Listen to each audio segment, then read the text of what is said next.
Good Erev Shabbos, everyone. This week's Parsha is that of Noach. Parshas Noach begins, Eila Toldos Noach. These are the generations, the offspring of Noach. And then it says, Noach ish sadik tomim hoya b'dairosav. Noach was a righteous, a perfect righteous man in his generations. Esu alekim esalech Noach.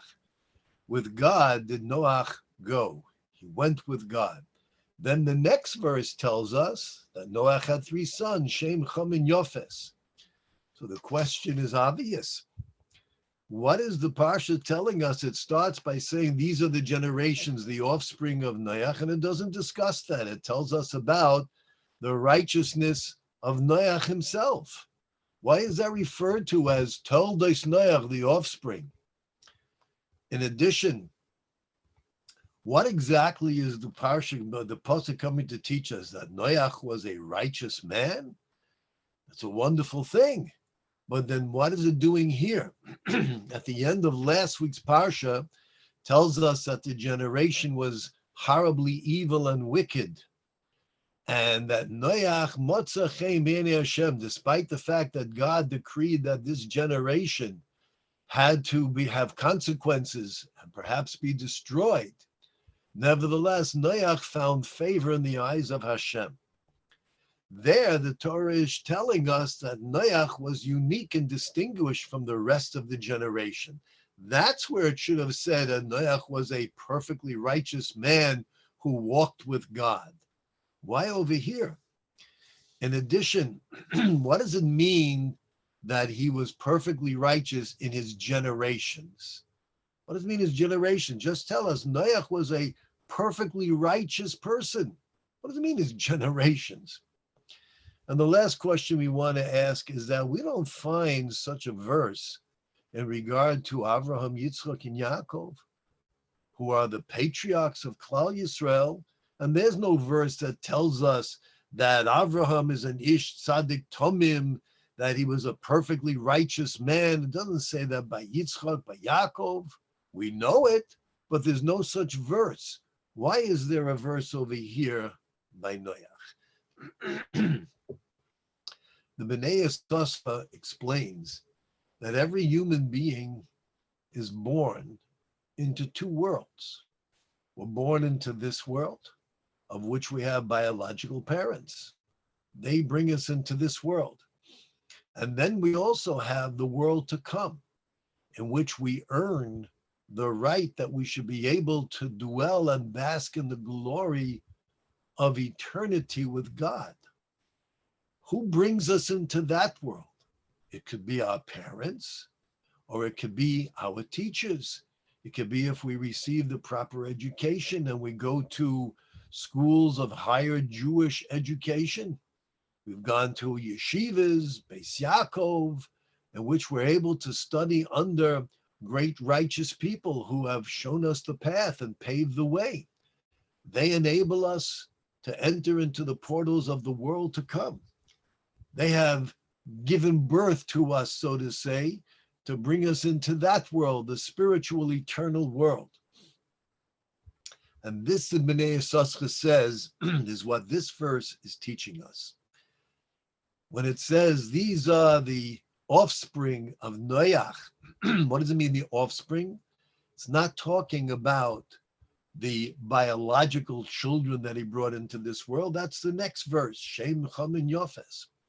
But rather it's teaching us that Noach was a self-made man. Noach was you know what his offspring? Eila Toldos Noach. You know what the offspring of Noach? It was Noach. Ish tzaddik tomim hoya b'dairosav. Noach was the offspring of himself. He became a righteous, perfectly righteous man by himself. He didn't have teachers. Oh, there were righteous people who lived other than Noach, but they were far and few in between. You didn't have a yeshiva, you didn't have a city, you didn't have a community where a person could be raised with morals and ethics. On the contrary, last week's Parsha, it tells us that mankind was so corrupt that the rich the wealthy, the powerful, the influential. They took women, whoever they desired, single, married, made no difference. They didn't care who they took. There was no morality. There were no boundaries at all. They were evil and they were wicked. And as it says that kol yetzer machshavos liboy, every single thought of every human being in that generation, rak ra, it was only evil. Kol hayom, the whole day. That means we were living with people who became so corrupt that their minds were filled with only satiating their passions, gaining power, control, following their lustful desires. Nothing would stop them. Stealing from each other, no respect, no integrity, no ethics. This was the generation. There were those who were righteous, they were very old. And Noach had no environment that could possibly serve as a source of developing his character and to create a proper moral human being.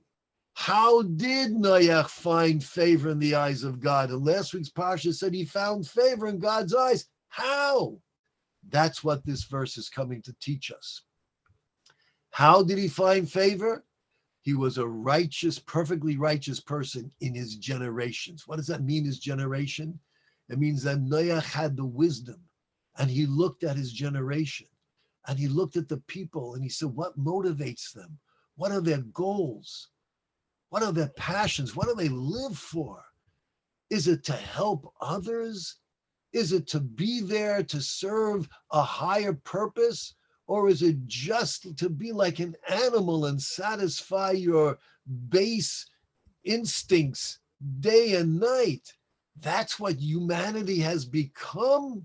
And Noach learned from this, and he decided, he said, there must be a greater calling and purpose for my existence. This is how Noach gave birth to himself. Noach followed in the path of God because he saw the depravity of humanity, and he said, I can't accept this.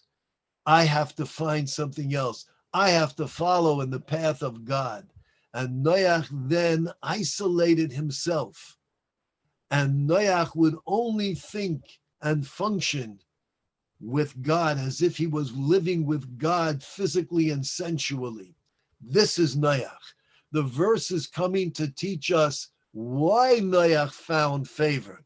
He found favor in the eyes of God because he was an iconoclast, because Noach had the ability and the fortitude to recognize there's got to be more to life than just getting elected and controlling this and controlling that, and who could be the wealthiest and who could have the most power and who could have the most fame. There's got to be more to life than this. That's what this verse is teaching us. Indeed, Avraham, Yitzchak, and Yaakov, they had from whom to learn. Yitzchak learned from Avraham, Yaakov learned from Yitzchak and Avraham. Avraham learned from Shem. Shem was still alive.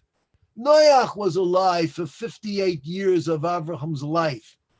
There were role models. There were decent people. Maybe they didn't understand the concept of monotheism as Avraham introduced, but there were individuals who had an ethical path in life. That's why the Torah doesn't say Avraham, Yitzchak, and Yaakov, they were perfectly righteous in their generation, because they had from whom to learn. Noach, he had to learn all by himself. He was a self-made, perfect tzaddik. That's how he found favor. That's what this verse is coming to teach us. What is this relevant to us? It's relevant because we find ourselves in a generation that's not much different than the generation of the flood.